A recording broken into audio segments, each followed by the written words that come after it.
Hello बच्चों, welcome to कोग्नेटिक्स institute. स्वागत है आपका एक बार फिर से कोग्नेटिक्स पे। आई होप आप सबकी तैयारी बहुत अच्छे से चल रही होगी, है ना। और वेकेशंस भी अच्छे से चल रही हैं, तो वेकेशंस का आपको पूरा फ़ायदा उठाना है अपना कॉन्सेप्ट्स को क्लियर करने में। ठीक है। आज है हमारा इलेक्ट्रिक चार्जेस एंड फील्ड का लेक्चर नंबर 10। यहाँ पे 9 लिखा हुआ है, एक्चुअल में हमारा लेक्चर कौन सा है? Lecture number is 10। आज हम क्या पढ़ेंगे? आज हम इलेक्ट्रिक फ्लक्स और गॉस लॉ के बारे में पढ़ेंगे। मोस्ट प्रोबेबली आज या कल आपका चैप्टर थ्योरी क्या हो जाएगी, खत्म हो जाएगी। फिर मैं एक साथ इसके सारे न्यूमेरिकल आपको करा दूंगा और न्यूमेरिकल के थ्रू ही मैं आपकी रिवीजन भी करा दूंगा।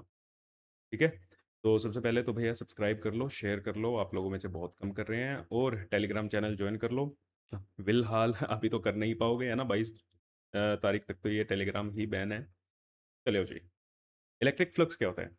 देखो यार, इलेक्ट्रिक फ्लक्स की अगर हम बात करें तो इलेक्ट्रिक फ्लक्स कहता है कि number of field lines, number of electric field lines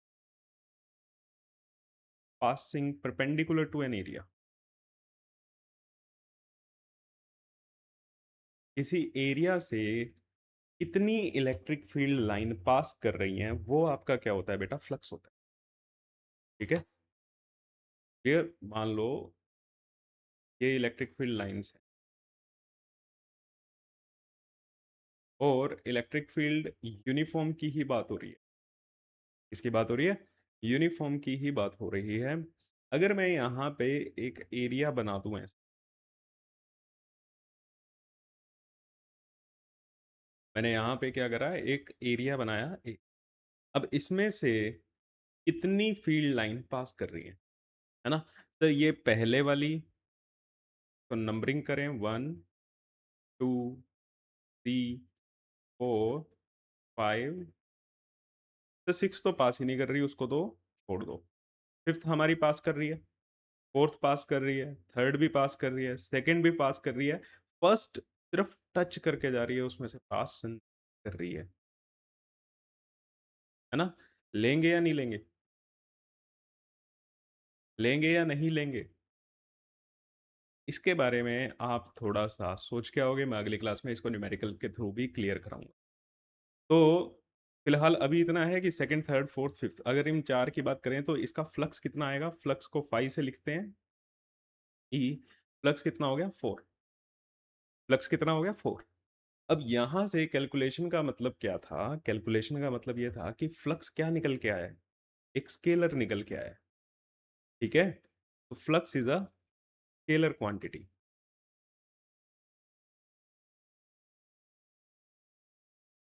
flux is a scalar quantity. ठीक है।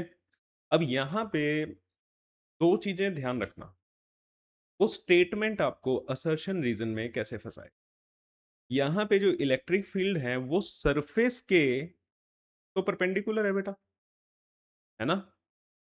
वो सरफेस के तो परपेंडिकुलर है। अगर हम बनाए,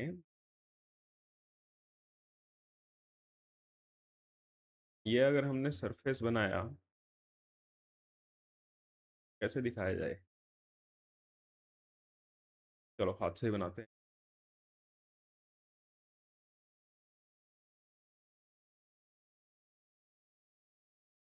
अगर ऐसे हमने ये सरफेस यहां पे शो किया, तो इस सरफेस के परपेंडिकुलर होनी चाहिए।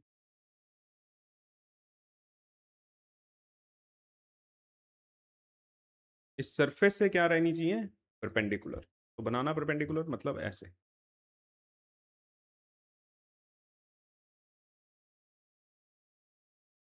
ठीक है। अब यहीं पे अगर मैं बात करूं, स्टेटमेंट देखना कैसे चेंज होती है।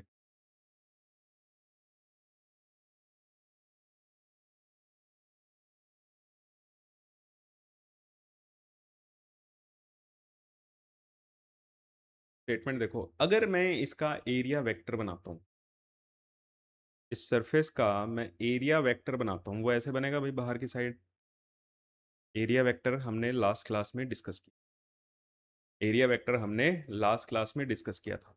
और अगर मैं इलेक्ट्रिक फील्ड लाइंस बनाता हूं, ये मेरी इलेक्ट्रिक फील्ड ऐसे बनाई, एरिया वेक्टर ऐसे बनाया। तो अब स्टेटमेंट देखो, यहाँ पे मैं कह रहा हूँ electric field is perpendicular to surface. Electric field is perpendicular to surface. यहाँ पे मैं क्या कहूंगा, इलेक्ट्रिक फील्ड सरफेस के रिस्पेक्ट में तो परपेंडिकुलर है, लेकिन एरिया वेक्टर के रिस्पेक्ट में पैरेलल टू एरिया वेक्टर। ठीक है। तो जब भी असर्शन रीजन में आए या स्टेटमेंट की फॉर्म में आए, तो सबसे पहले एरिया बनाओ, मतलब सरफेस बनाओ, फिर उसका एरिया वेक्टर बनाओ, और फिर उस हिसाब से जजमेंट लो कि इंग्लिश में वो आपको कैसे फंसाने की कोशिश कर रहा है। इलेक्ट्रिक फ्लक्स कुछ भी नहीं है, बात खत्म हो गई है। अब यहां से आपको पता है कि मुझे दो क्वांटिटीज आ गई मेरे पास, एक इलेक्ट्रिक फील्ड और एक एरिया। एक इलेक्ट्रिक फील्ड और एक एरिया, है ना। अब ये दोनों के दोनों क्या है, वेक्टर क्वांटिटी है। दोनों के दोनों क्या है, वेक्टर क्वांटिटी है। बट स्केलर मुझे रिजल्ट चाहिए। फ्लक्स कैसा है, स्केलर है। तो दो वेक्टर क्वांटिटीज से स्केलर रिजल्ट कैसे आएगा, दोनों का डॉट प्रोडक्ट ले लो। दोनों का डॉट प्रोडक्ट ले लो। तो ये आपका फ्लक्स का फॉर्मूला बन गया यार। तो कोई दिक्कत नहीं है, ये आपका फ्लक्स का फॉर्मूला बन गया। तो बेसिकली वो आपको इंग्लिश में भी फंसा सकता है, ठीक है, फिजिक्स में तो बाद में फंसाएगा। दोनों के रिस्पेक्ट में मैंने लिख दिया है। क्लियर। चलो अब एक चीज और देख लेते हैं।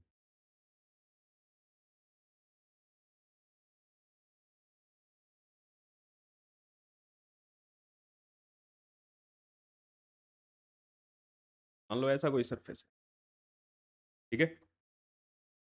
सरफेस ऐसे है। क्लियर हुआ, बहुत बढ़िया। अब हम क्या करते हैं, इलेक्ट्रिक फील्ड लाइंस इसे बना लेते हैं।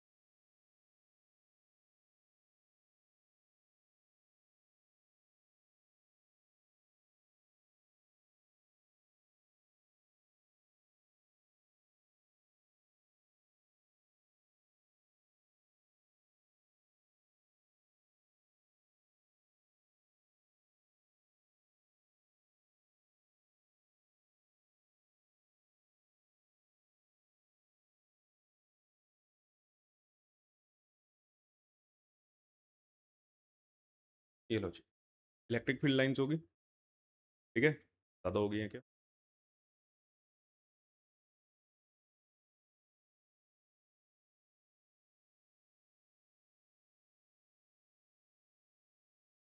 अब इसका एरिया वेक्टर बनाना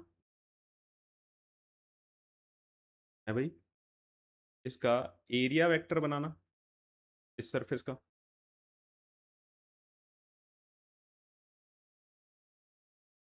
तो इस सरफेस का एरिया वेक्टर इसके परपेंडिकुलर बनेगा, कुछ ऐसे बनेगा। एरिया वेक्टर तो यार ऐसे ही बने। अब ये तो ना तो परपेंडिकुलर है ना कुछ है। कहीं से भी हमने जो पढ़ा वो चीज़ तो यहाँ पे फिट बैठ ही नहीं रही, है ना। तो अब सर कैसे करें, नहीं रिजोल्व कर लेते हैं। एंगल हमारा क्या है, थीटा। ये हमारी क्या हो गई, इलेक्ट्रिक फील्ड। ये हमारी क्या हो गई, इलेक्ट्रिक फील्ड। मतलब इलेक्ट्रिक फील्ड का, या तो तुम इलेक्ट्रिक फील्ड को रिजोल्व कर लो, या तो तुम इलेक्ट्रिक फील्ड को रिजोल्व कर लो। अगर ये इलेक्ट्रिक फील्ड ऐसे है तो इस साइड क्या हो जाएगी एक,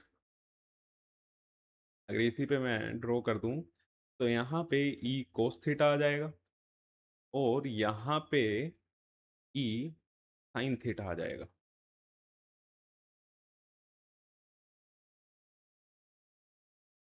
ऐसे, है ना। अब यहां से चलो एक और चीज समझो, क्या ई साइन थीटा सरफेस से पास कर रही है क्या, है भाई। क्या ई साइन थीटा सरफेस से पास कर रही है, या जस्ट उसको निकल के जा रही है, टच करके जा रही है। टच करके जा रही है तो सरफेस के ऊपर ऊपर से निकल रही है। हाँ, तो जो ऊपर से निकल रही है वो तो कंट्रीब्यूट नहीं करेगी, क्योंकि हमने पूछा है, हमने कहा है इलेक्ट्रिक फ्लक्स क्या होता है, जितनी लाइन पास करके निकले उसमें से। ठीक है, जितनी लाइंस क्या करें, पास करें। तो मतलब फ्लक्स में जो इलेक्ट्रिक फील्ड हम काउंट करेंगे वो इलेक्ट्रिक फील्ड का कौन सा कंपोनेंट काउंट करेंगे? ई कोस थीटा। Very good. क्या काउंट करेंगे? ई कोस थीटा। तो ये हमारा ए वेक्टर था, तो फ्लक्स मेरा यहाँ पे क्या आ जाएगा? ई ए कॉस थीटा। मैग्नीट्यूड ऑफ, और अच्छे से लिखें तो मैग्नीट्यूड ऑफ ई, है ना?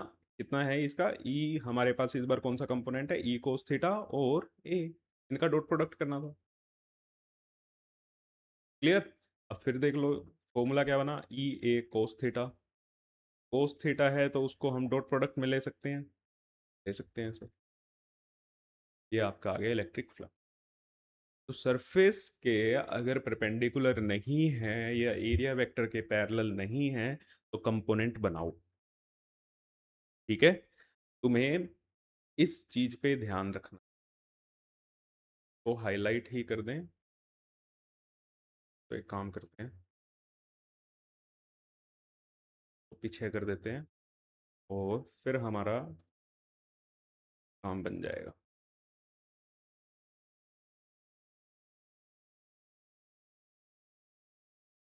ये चीज ध्यान रखना, इस चीज को आपको फॉलो करना है।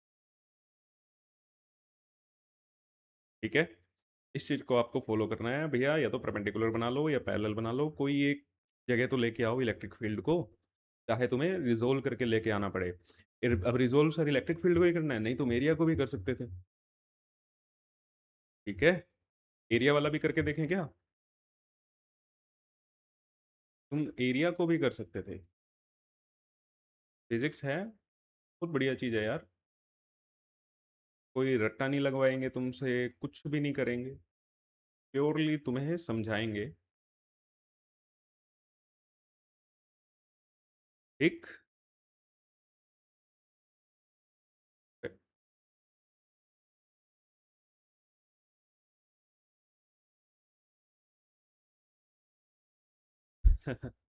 चलो,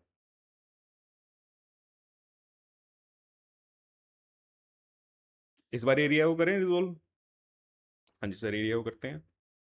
तो ये लो,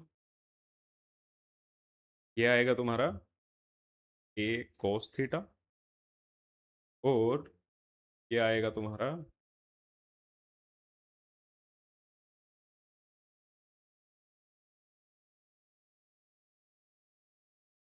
ए साइन थीटा। तो इलेक्ट्रिक फील्ड के हमें क्या लेना था? फिर से वही चीज, इलेक्ट्रिक फील्ड के क्या हो जाए, या तो पैरेलल वाला ले लो। पैरेलल में कौन सा कंपोनेंट आ रहा है? Cos theta. तो ई ए कोस थीटा। फिर से वहीं पे आएंगे। ठीक है? जैसे मर्जी कर लो बेटा, कोई फर्क नहीं पड़ता, या आप इलेक्ट्रिक फील्ड को रिजोल्व करो या आप एरिया वेक्टर को रिजोल्व करो, हमें कोई दिक्कत नहीं है। ठीक है? फिजिक्स को कोई दिक्कत नहीं है जब तक उसके आप रूल्स को वायलेट नहीं कर रहे हो। यही तो मजा है फिजिक्स पढ़ने में।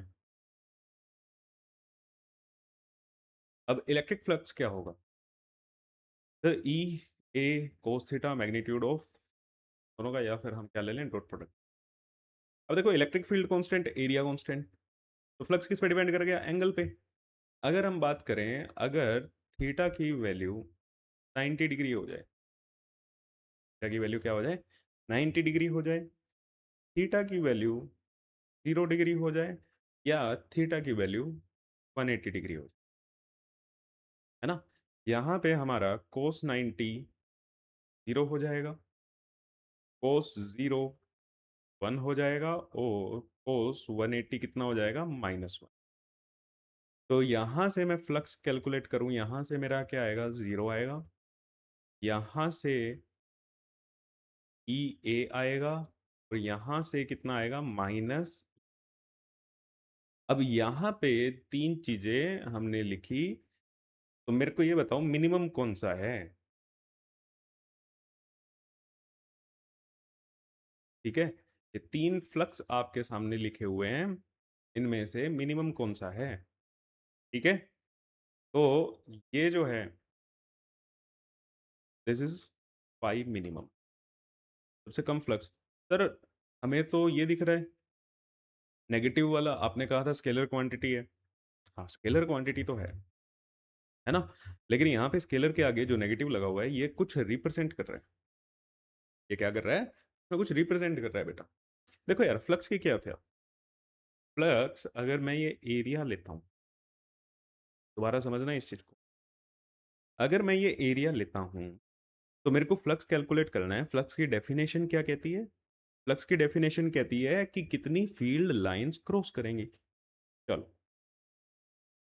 ये फील्ड लाइन क्रॉस कर गई, एक ये फील्ड लाइन मैंने बनाई, दो फील्ड लाइन मैंने बनाई, फिर यहां से तो क्रॉस ही नहीं करी, फ्लक्स जीरो। अब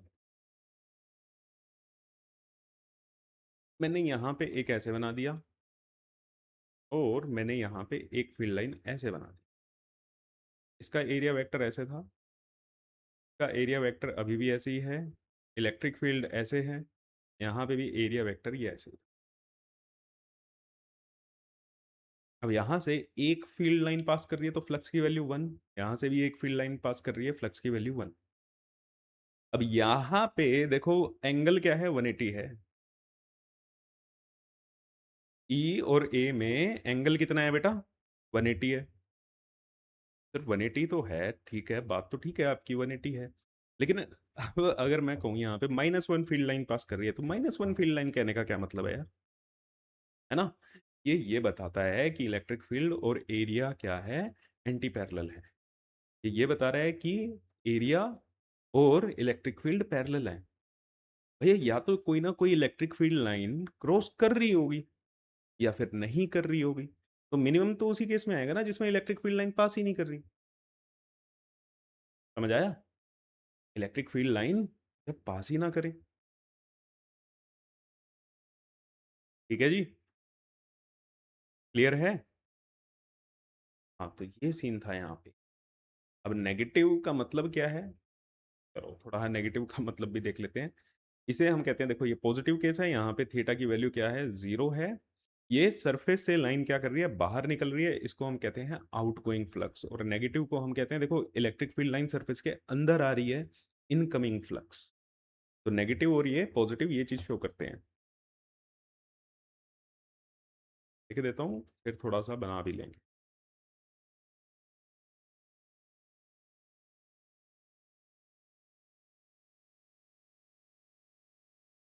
चलो, ये था हमारा मिनिमम, और ये दोनों ही क्या है?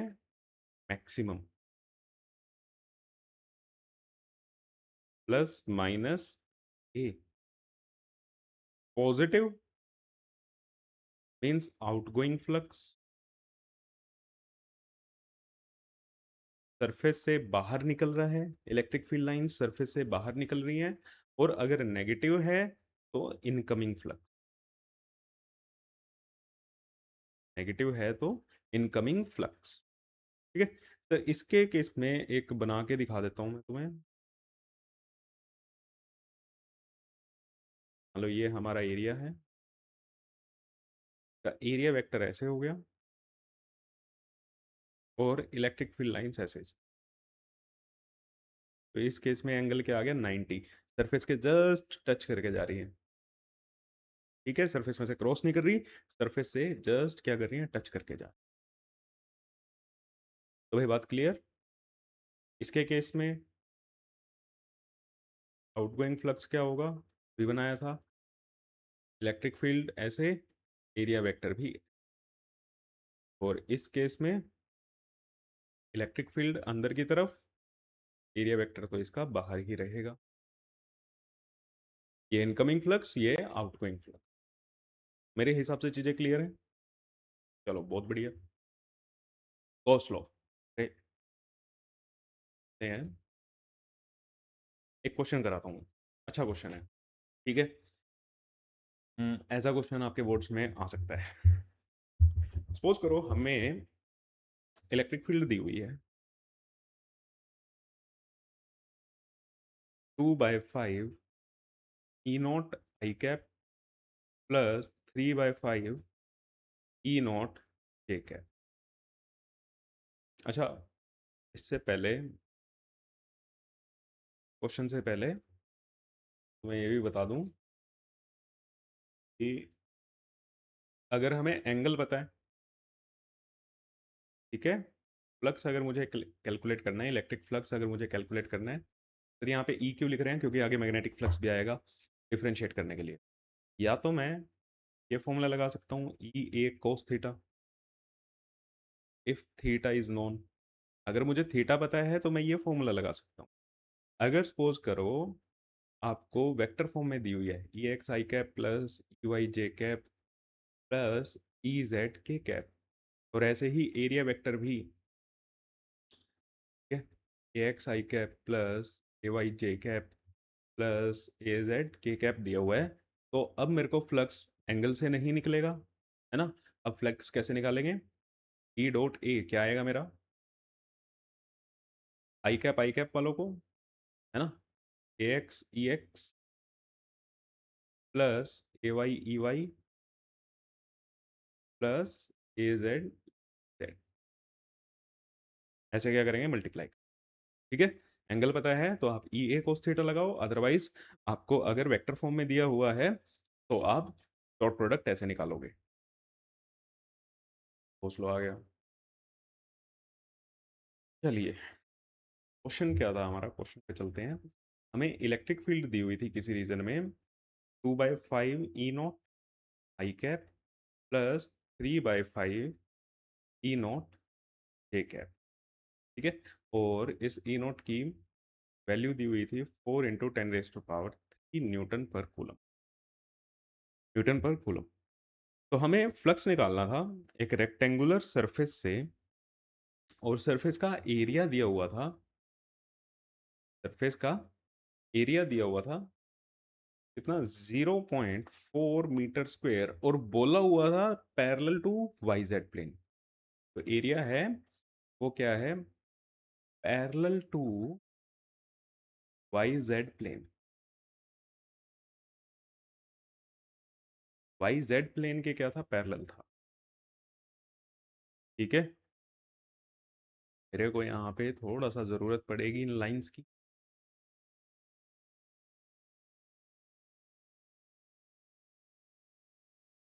ये देखो, ये है हमारी टेक्नोलॉजी कल, जब इसने अटकना है तो मन करेगा कि अटकेगी तो ये अटकेगी।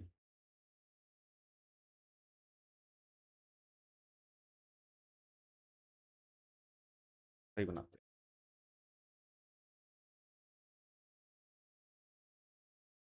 हैं ही जेड एक्सिस।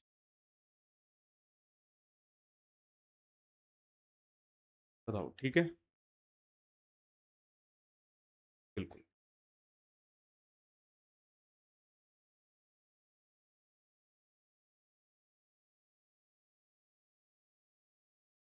ई आई कैप जे कैप में है, ठीक है। Area vector parallel to Y Z plane है। Parallel to Y Z plane कहने का मतलब क्या है,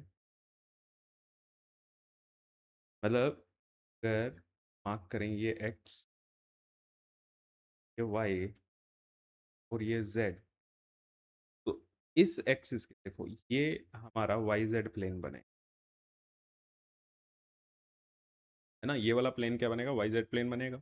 अब इसके तुम्हें पैरेलल रखना है, इसके अगर मुझे कोई पैरेलल रखना है तो एरिया वेक्टर ऐसे रखा जाएगा भाई, है ना, ऐसे ही तो रखा जाएगा, सर ऐसे ही रखा जाएगा। ये मेरा पैरेलल हुआ, this is Y Z plane के पैरेलल। अब यहां से अगर इसका मैं एरिया वेक्टर बनाऊं तो एरिया वेक्टर ऐसे बनेगा। एरिया वेक्टर मेरा किस डायरेक्शन में आ रहा है, आई कैप में। एरिया वेक्टर मेरा किस डायरेक्शन में आ रहा है, आई कैप में। मतलब जो ये हमें दिया हुआ है 0.4 मीटर स्क्वेयर, ये एक्चुअली किस में दिया हुआ है, 0.4 मीटर, 0.4 आई कैप, ठीक है। एरिया वेक्टर मुझे ये दिया हुआ है। तो अब मुझे फ्लक्स निकालना है, तो flux sir E dot A कर दो, आई कैप, जे कैप वालों को। तो 2/5 E naught I cap plus 3/5 E naught J cap, और एरिया वेक्टर 0.4 आई कैप, और जे कैप में मैं क्या लिख सकता हूँ, 0 जे कैप। तो आई कैप वाले मल्टीप्लाई होंगे 2/5 into E naught to 0.4। E naught की वैल्यू रख सकते हो 2/5, ई नोट की वैल्यू क्या है हमारी, 4 इंटू 10⁻³ और ये भी मीटर में ही दिया हुआ है 0.4, मतलब 4/10। 4/10, ठीक है। तो इसको सोल्व करेंगे, कितना आएगा हमारे पास भाई, 4, 16, 32,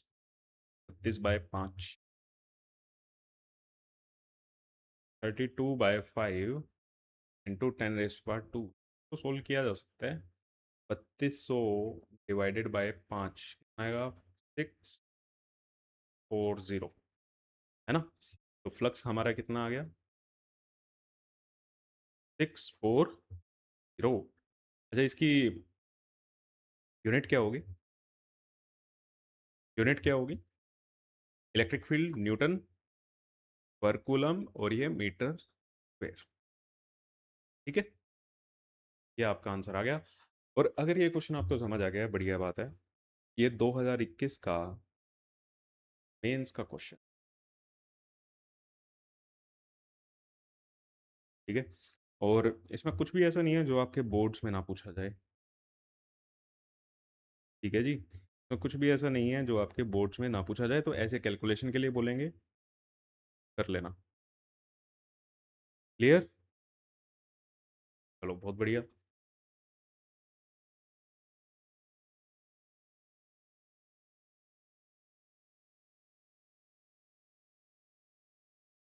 ठीक है,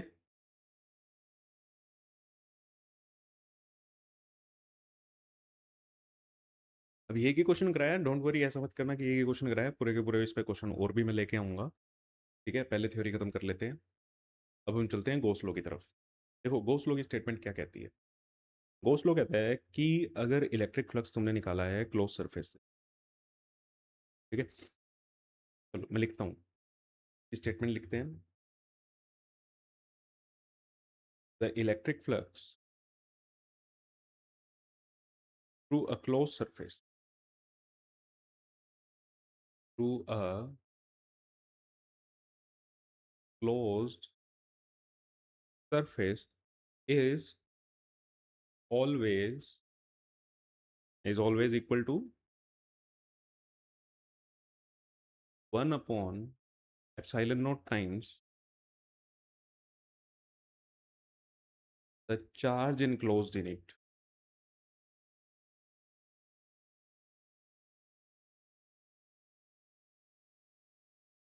ये पता है क्या कह रहे हैं, जैसे अभी हम यहाँ से इलेक्ट्रिक फ्लक्स निकाल के आए, ठीक है। इन्होंने देखो चार्ज की टर्म में बोला है, हम क्या कह रहे थे, तो इसका एरिया वेक्टर ऐसे होगा, इसमें से अगर ऐसे इलेक्ट्रिक फील्ड लाइंस पास कर रही हैं, है ना, तो इसका फ्लक्स कितना आएगा, E.A, क्या आएगा। अब ये तो हमने कोई रैंडम एक सरफेस लिया था, ठीक है, ये हमने कोई एक रैंडम सरफेस लिया था, ओ सॉरी, रैंडम क्या, रेगुलर सरफेस हमने लिया था। तो क्लोज सरफेस तो कोई भी हो सकता है, सपोज करो ऐसा कोई सरफेस होता, का एरिया वेक्टर अब हर जगह पे अलग अलग होता, यहाँ से इलेक्ट्रिक फील्ड ऐसे जा रही होती,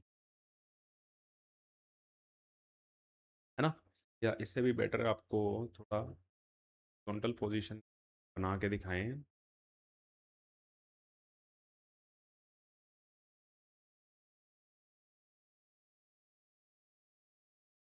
ठीक है जी। इसमें से लाइंस ऐसे पास कर रही, इलेक्ट्रिक फील्ड लाइन, तो सर इसका एरिया वेक्टर, का एरिया वेक्टर तो अलग अलग होगा। कैसे, इस सरफेस पे, इस सरफेस पे मान लेते हैं एरिया वेक्टर ऐसे होगा, इस सरफेस पे वो कुछ और एंगल पे होगा, यहाँ पे वो कुछ और एंगल पे होगा। हर जगह पे अगर मैं छोटे-छोटे एरिया वेक्टर की बात करूँ, तो वो सबकी क्या है डायरेक्शन अलग-अलग है। तो इस केस में मुझे अगर फ्लक्स निकालना था, तो मैं क्या करता, ई तो कांस्टेंट है, पहले स्मॉल फ्लक्स निकाल लेते और फिर उसकी क्या कर देते, इंटीग्रेशन कर देते, ई डॉट डी ए कर देते, है ना? इसमें से ई हमारा बाहर आ जाता, इंटीग्रेशन ऑफ डी ए, इन सब का जोड़ के मेरे को एरिया निकालना पड़ता। इस केस में अगर लेंथ ब्रेड्थ सेम ले लें, तो ये स्क्वायर बन गया या रेक्टेंगल बन गया। इस केस में एरिया मुझे डायरेक्टली पता है। लेकिन इस केस में एरिया मुझे डायरेक्टली नहीं पता। इस रैंडम फिगर का आप एरिया बता सकते हो क्या होगा? जैसे उसका बता सकते हो लेंथ इनटू ब्रेड्थ होगा। लेकिन यहाँ पे नहीं बता सकते। तो हमें ऐसे करके जाना पड़ता। लेकिन अब घोष भाई साहब जब आए, क्या कह रहे? यार क्यों ड्रामा कर रहे हो? है ना? क्यों इतना वो कर रहे हो? एक काम करो, तुम ये देखो, तुम अभी इलेक्ट्रिक फील्ड तो कर रहे हो। इसमें से तुम्हें फ्लक्स लिखना है ना? मैं पेन का कलर चेंज कर लेता हूँ घोष भाई के लिए, कि अगर तुम्हें इसमें से फ्लक्स लिखना है, तुम ये देखो इसके अंदर चार्ज कितना है, और सीधा का सीधा ये कर दो। वही तो कह रहा है कि electric flux through a close surface, किसी एक क्लोज सरफेस से, इज ऑलवेज, ऑलवेज लिखा हुआ है बेटा, हमेशा equal to 1/epsilon naught times the charge enclose in it. Charge enclose मतलब इस क्लोज्ड सरफेस में कितना चार्ज है। जैसे यहाँ पे क्यू आई ले लिया हमने, और सपोज करो यहाँ पे Q1 और एक Q2 ले लेते हैं। तो phi is equal to Q inside by epsilon naught है। कितना है चार्ज अंदर टोटल? तो Q1 प्लस Q2 है। बस बात खत्म। ये कह रहे हैं ये है फ्लक्स। तुम क्या तुम करते आ रहे हो, ये ई डॉट ए करते आ रहे हो? भैया सीधा निकालो ना। सर अगर मुझे चार्ज नहीं पता हुआ, कैलकुलेशन पीछे सीखी हुई है। कैलकुलेशन क्या है, पीछे सीखी हुई है। समझ गए? क्लियर है? तो अब इसका रोल क्या है ना? इसका रोल क्या है? देखो, हमने अभी देखा कि यार, या तो तुम क्यू आई बाई ई से कर लो, Q inside by epsilon naught कर लो, या फिर तुम ई डॉट डी ए कर लो। आ कहाँ पे रहे हो? फ्लक्स ही तो आ रहा है। तो यहां से मैं एक ये इंपॉर्टेंट चीज लिख सकता हूँ कि जो मेरा फ्लक्स आ रहा है, या तो तुम ई डॉट ए कर लो, रेगुलर सरफेस है। इरेगुलर है तो तुम्हें ई डॉट डी ए का इंटीग्रेशन करना पड़ेगा, या फिर तुम Q inside bye साइलन note कर लो। ये है इलेक्ट्रिक फ्लक्स। अब दो चीजें हैं, या तो वो तुमसे इनसाइड चार्ज पूछ सकता है, या तुमसे इलेक्ट्रिक फील्ड पूछ सकता है। अभी तक हम इलेक्ट्रिक फील्ड कैसे डेरिवेशन से करते आए हैं ना, अब हम इलेक्ट्रिक फील्ड यहाँ से भी निकाल सकते हैं। इस फॉर्मूले का यूज करके भी इलेक्ट्रिक फील्ड इजीली निकाल सकते हो। अब बेसिकली हम इसी फॉर्मूले का यूज करेंगे ज़्यादा। गॉस लॉ ने हमारी मुसीबतों को थोड़ा सा आसान कर दिया, हमारे रास्ते थोड़े से क्या कर दिए बेटा, आसान कर दिए। ये आप, ये सबसे गॉस लॉ। तो यहाँ से इलेक्ट्रिक फील्ड निकालनी है, इलेक्ट्रिक फील्ड निकालो। इनसाइड चार्ज निकालना है, तो तुम इनसाइड चार्ज निकालो। ठीक है? क्लियर है जी? चलो बहुत बढ़िया। लेकिन उसके लिए अब यहाँ पे एक वर्ड है हमारे पास, क्लोज्ड सरफेस, है ना? अब अगर मान लो मैं कहता हूँ कोई चार्ज ऐसे पड़ा हुआ है सर, यहाँ पे एक प्लस Q1 चार्ज पड़ा हुआ है, और अब प्लस Q1 चार्ज आइसोलेटेड पड़ा हुआ है। तो हमने क्या सीखा है, इससे इसकी भी अपनी एक इलेक्ट्रिक फील्ड होगी। बिल्कुल सर होगी, है ना? ये अपनी भी क्या होगी, एक इलेक्ट्रिक फील्ड होगी। बिल्कुल, जो रेडियली आउटवर्ड होगी। अब अगर मुझे इसके कारण फ्लक्स लिखना है, मुझे क्या करना है, इसके कारण फ्लक्स लिखना है, तो मैं कैसे लिखूं? देखो, फ्लक्स निकालने की सबसे पहली कंडीशन क्या थी? पहली कंडीशन है क्लोज चार्ज, क्लोज सरफेस। दूसरा आपको क्या चेक करना होता है? इनसाइड चार्ज, उस क्लोज सरफेस के अंदर जो चार्ज। फिर आप अपनी मैथमेटिकल कैलकुलेशन, ये फॉर्मूले वगैरह लगा सकते हो। तो अगर ये एनक्लोज्ड ही नहीं है, तो सबसे पहले मुझे क्या करना पड़ेगा? इनक्लोज करना पड़ेगा। मतलब इसको किसी एरिया के अंदर बंद करना पड़ेगा। क्लोज सरफेस का मतलब क्या है? क्लोज सरफेस मींस, इंटरप्रिटेशन क्या है इसकी? चार्ज को एक सरफेस के अंदर बंद करो।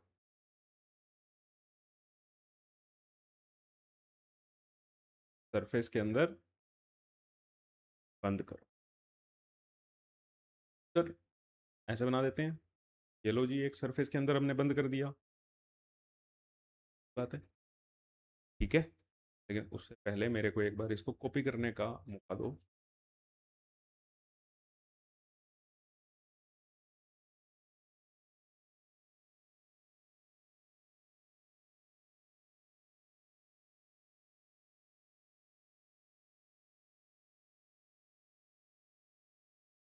ठीक है, हाँ अब बनाओ। सर ये रहा, कोई कहे सर ये रहा, है ना, क्लोज सरफेस। अब कोई तुम में से और कोई कहता है सर ये रहा क्लोज सरफेस। ठीक है, एक आधा और बनाए।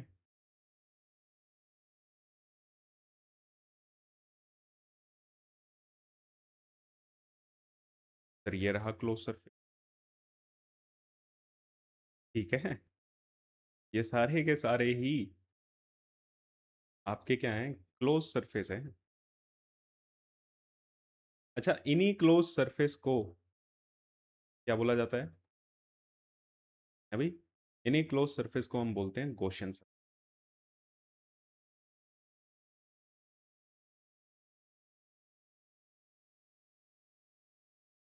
ये वाली डेफिनेशन पढ़ लो, कुछ भी पढ़ लो। गॉसियन सरफेस क्या होता है? एक ऐसा सरफेस जो चार्ज को इनक्लोज करने में क्या करे? हमारी हेल्प करे।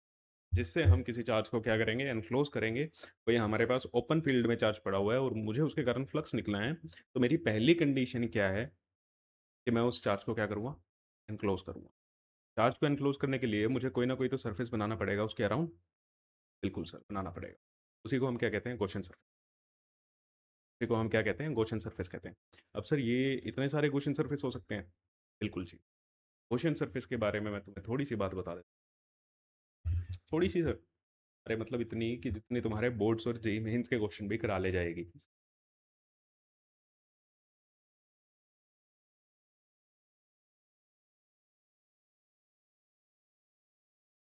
Ocean surface.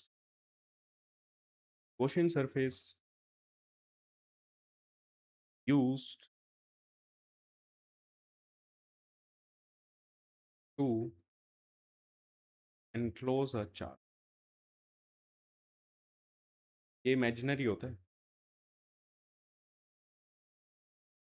मतलब हम अपनी तरफ से मानते हैं। आपका एक दोस्त सपोज करो रेक्टेंगल मान लेता है, और आप सरफेस स्फेयर मान लेते हो। कोई फर्क नहीं, कोई फर्क नहीं, इमेजिनरी है, दोनों से सेम आएगा। ठीक है। फ्लक्स बेसिकली आपका गॉसियन सरफेस पे डिपेंड ही नहीं कर रहा है भाई। जब आपने ये फ्लक्स के फॉर्मूले लिखे, इसमें कहाँ पे गॉसियन सरफेस लिखा है हमने? कहीं पे भी नहीं लिखा। कुछ भी मान लो, can be of any shape.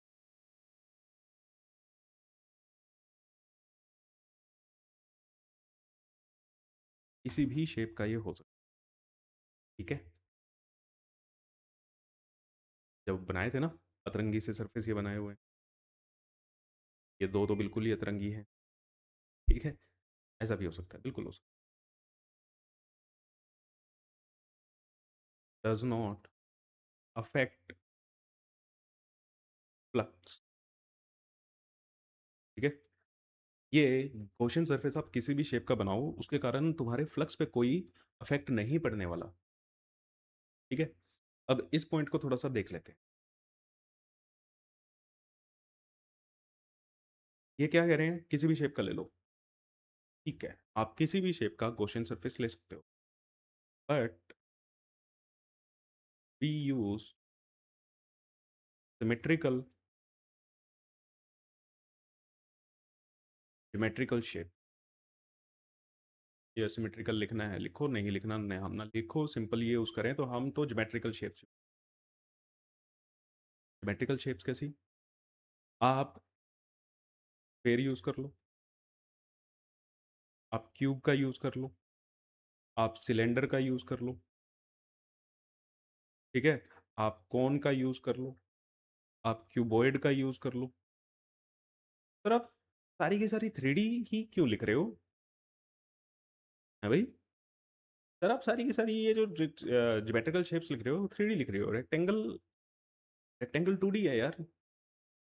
मान ले एक चार्ज ऐसे है और मैंने इसके अराउंड ऐसे रेक्टेंगल बना लिया, चार्ज एंड क्लोज तो वही नहीं, चार्ज एंड क्लोज का मतलब है पैकिंग करनी है उसकी, ठीक है, चार्ज एंड क्लोज नहीं हुआ बेटा यहाँ पे, तो आपको कोई ना कोई 3D शेप ही लेनी पड़ेगी, ठीक है जी। तो आप किसी भी शेप को लो, किसी भी शेप को ले सकते हो, लेकिन हम ज्योमेट्रिकल शेप यूज करेंगे, क्यों, रीजन क्या है जी इसका?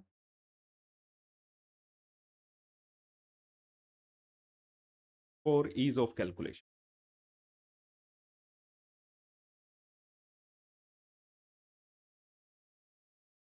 क्यों सर, कैलकुलेशन में कैसे इफेक्ट पड़ेगा? अरे भैया आपको डीए लिखना है, देखो यहाँ पे, है ना, अब हर जगह पे एरिया एलिमेंट अलग अलग है, इसका एरिया निकाल पाओगे? इंटीग्रेशन से निकाल लेंगे, निकाल लो इंटीग्रेशन से, कैसे निकालोगे? ठीक है, कैसे निकालोगे? नहीं निकलेगा, है ना, तो इसीलिए, लेकिन आप सबको इनका एरिया तो पता है, स्फेयर का एरिया आपको पता है, क्यूब क्यूब का पता है, सिलेंडर का पता है, कोन का पता है, क्यूबॉइड का पता है, आप इंटीग्रेशन से भी निकाल लोगे, आपको लिमिट्स भी पता चलेंगी, वहां तो कुछ पता ही नहीं चलेगा। क्वेश्चन सरफेस समझ आया? ठीक है ना, क्वेश्चन सरफेस समझ आया। अभी हम इन दो बातों पे चर्चा कर रहे हैं सिर्फ, ये जो दो आपकी स्टार बना के,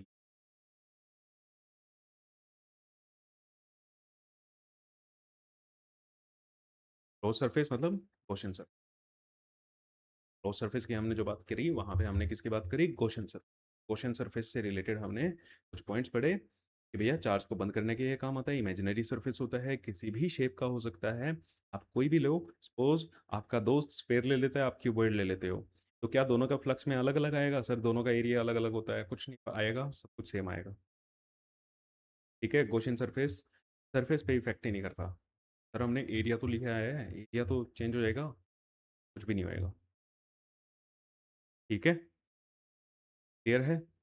अब हम बात कर लेते हैं इनसाइड चार्ज, तो हम किसकी बात करते हैं,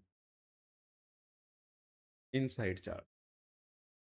चार्ज जो है वो आपको, जो अंदर का चार्ज है वही लेना है, अंदर का चार्ज सर, बिल्कुल, जैसे अगर हम मान लेते हैं ये हमारा स्फेयर है,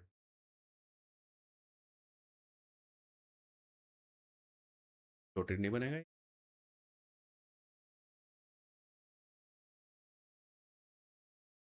रोटेट तो करना पड़ेगा भाई,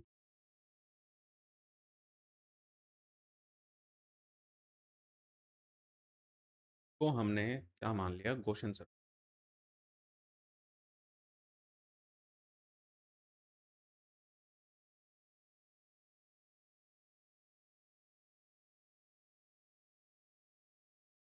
ठीक है। अब यहाँ पे मैंने कुछ चार्जेस रख दिए, Q1, Q2, Q4, Q3, Q5, ठीक, तो फ्लक्स कितना होगा, फ्लक्स इज Q इनसाइड कौन, एप्सिलॉन नॉट, अंदर कौन कौन सा चार्ज है, ये हमारा क्वेश्चन सर, क्वेश्चन सरफेस के अंदर जो चार्ज एनक्लोज्ड है कौन कौन सा है, Q1 है, Q2 है, Q4 है, तो ये आएगा मेरा फ्लक्स, सर आपने Q3 Q5 नहीं लिखा क्योंकि they are outside the Gaussian surface. वो चार्जेस Q3 और Q5 गॉसियन सरफेस के अंदर नहीं है, गॉसियन सरफेस ने उसको एनक्लोज नहीं किया हुआ। ठीक है, तो outside charge does not contribute to flux. Q3 and Q5 outside charge हैं और ये क्या करेंगे, no contribution in electric flux. Electric flux में इनका कोई कंट्रीब्यूशन नहीं रहेगा। ठीक है, इसका रीजन क्या होता है? देखो, रीजन बता देते हैं। मान लो ये Q3 है, ये इसके कारण अब इसकी इलेक्ट्रिक फील्ड होगी ऐसे, हर जगह होगी यार, मैंने दो बना ली। यहाँ से इस पॉइंट से ये इलेक्ट्रिक फील्ड क्या कर रही है, एंटर कर रही है ना, और इस पॉइंट से ये इलेक्ट्रिक फील्ड क्या कर रही है, बाहर जा रही है। मतलब अंदर कर रही है, एंटर कर रही है, इनकमिंग फ्लक्स,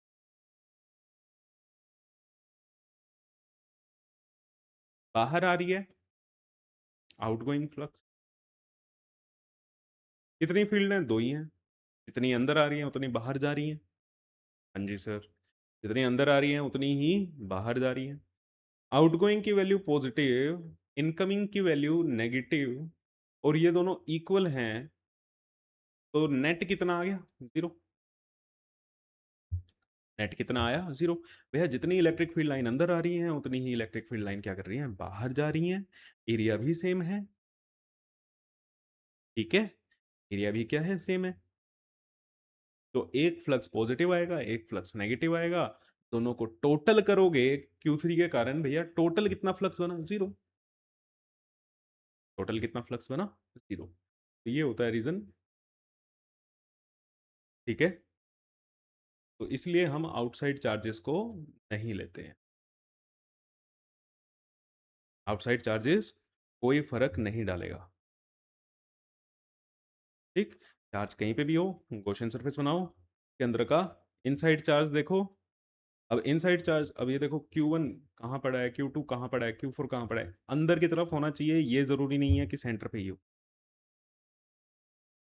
ठीक है, क्लियर है? तो गॉसियन सरफेस मेरे हिसाब से क्लियर है। गॉसियन सरफेस क्या होता है, जिस सरफेस में से हम फ्लक्स निकालते हैं उस सरफेस को हम क्या कहते हैं, गॉसियन सरफेस कहते हैं। ठीक है, अब इन चीज़ों पे जो मेरी वर्डिंग्स हैं इन पे ध्यान देना बेटा। क्लियर, इन पे ध्यान देना, ये बहुत ज़्यादा ज़रूरी है। गॉसियन सरफेस, जिस सरफेस से आप क्या कर रहे हो, फ्लक्स निकाल रहे हो। अगर यहाँ पे सपोज करो आप phi is equal to E dot D A करते, integration E dot D A करते, ये डी ए किसका है, this is the D A of Gaussian surface. ठीक है, ये किसका है, गॉसियन सरफेस का है। क्लियर हो गया, बहुत बढ़िया। अब मैं इसमें एक लास्ट चीज आपको बता के क्लास ओवर करते हैं, super important. Flux is equal to E dot D A is equal to Q inside upon Q inside upon silent naught. Very good, हमने ये कोई क्वेश्चन,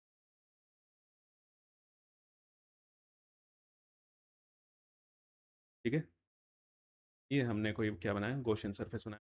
एक चार्ज मैंने यहाँ पे Q1 रख दिया, एक चार्ज मैंने यहाँ पे Q2 रख दिया, और एक चार्ज मैंने यहाँ पे Q3 रख दिया। अब जो मेरा Q इनसाइड होगा बेटा, वो तो क्या होगा, Q1 प्लस Q। लेकिन यहाँ पे जो मैं इलेक्ट्रिक फील्ड लिखूंगा, इलेक्ट्रिक फील्ड होगी वो ड्यू टू Q1 भी होगी, Q2 भी होगी, Q3 भी होगी। देखो जब चार्ज की बात हो रही है, चार्ज हमें सिर्फ गॉसियन सरफेस के अंदर वाला लेना है।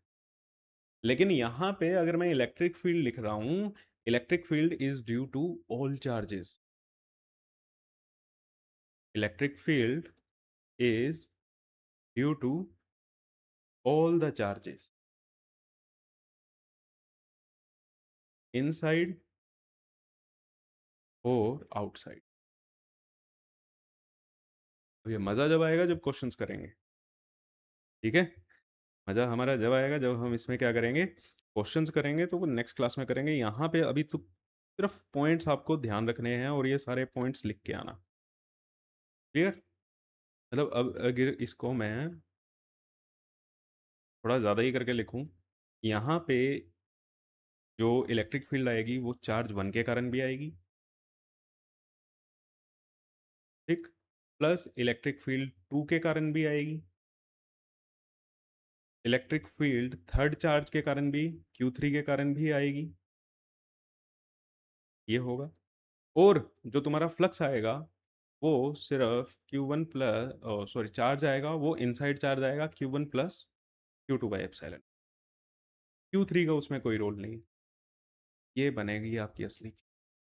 यहाँ पे बच्चे अब क्या करते हैं, कंफ्यूज होते हैं, कौन सा एरिया लेना है कौन सी चार्ज लेना है, कौन सा तुम्हें इलेक्ट्रिक फील्ड लेनी है। ये पूरी थ्योरी खत्म हो गई है गॉस लॉ की, अब सिर्फ इस पे क्वेश्चन करने बचे हुए हैं, और वो सारे के सारे इस ही थ्योरी के पॉइंट्स पे होंगे। अगर ये थ्योरी के पॉइंट्स क्लियर हैं तो क्वेश्चन बहुत इजी हैं, और कल हम क्वेश्चन करके फिर इसकी एप्लीकेशन करके ये चैप्टर क्या कर देंगे, ओवर कर देंगे। चलो, मेरे हिसाब से समझ आया होगा। थैंक यू सो मच अपना कीमती वक्त देने के लिए। मिलते हैं आपसे नेक्स्ट क्लास में।